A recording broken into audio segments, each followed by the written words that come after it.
ओम नमः शिवाय। शिव महापुराण का अध्याय 87 और इस अध्याय का नाम है त्रिपुरा वध की प्रार्थना और शिव रथ की रचना। तो वीडियो को शुरू करते हैं।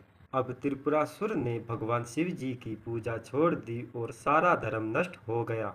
इससे लोग दुराचारी बन गए और तब श्री हरि ने कैलाश पर जाकर भगवान शिव जी की वंदना की। सभी देवता भी भगवान शिव जी की प्रार्थना करने लगे और सबकी प्रार्थना पर भगवान शिव जी नंदी पर सवार होकर उनके सामने प्रकट हुए और बोले, मुझे असुरों के अधर्मों का पता चला है, इसलिए मैं उसका वध अवश्य करूंगा और अन्य का वध श्री हरि करेंगे। यह सुनकर श्री हरि जी उदास हो गए। तब ब्रह्मा जी ने हाथ जोड़कर भगवान शिव जी से प्रार्थना की, हे प्रभु, आप समर्थ है और आपको कोई पाप नहीं लगेगा। आप समस्त असुरों का नाश कर डालिए। मैं आपका प्रजापति तथा पुरोहित हूँ और श्री हरि युवराज है। इंद्र आज्ञा पालक सेवक है तथा सभी देवता आपके अधीन है और आप तो समस्त विश्व के सम्राट हो। इतना सुनकर भगवान शिव जी बोले, तुम देवताओं ने मुझे सम्राट कहा है, परंतु मेरे पास न तो रथ, न धनुष बाण और न दिव्य सारथी है, फिर मैं युद्ध कैसे करूंगा। इतना सुनकर सभी देवता प्रसन्न हुए और बोले, हे प्रभु, यदि आप युद्ध के लिए तैयार हैं तो हम इन सभी वस्तुओं का प्रबंध कर देंगे। इतना कहकर सभी देवता हाथ जोड़कर उनके सामने खड़े हो गए। तब भगवान शिव जी ने देवताओं से कहा, मेरे लिए दिव्य रथ, दिव्य सारथी और दिव्य धनुष बाण का प्रबंध करो।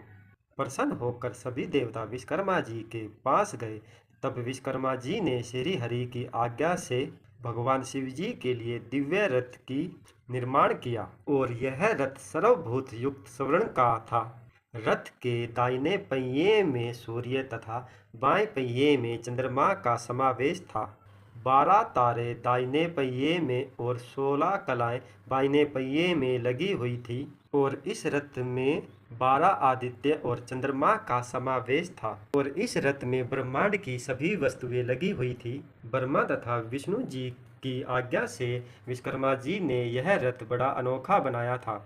रथ के तैयार हो जाने पर ब्रह्मा जी ने रथ में वेद रूपी घोड़े लगाए और उस रथ में तैयार होकर भगवान शिव जी त्रिपुर के समीप पहुंच गए और देवताओं से बोले, तुम चिंता मत करो।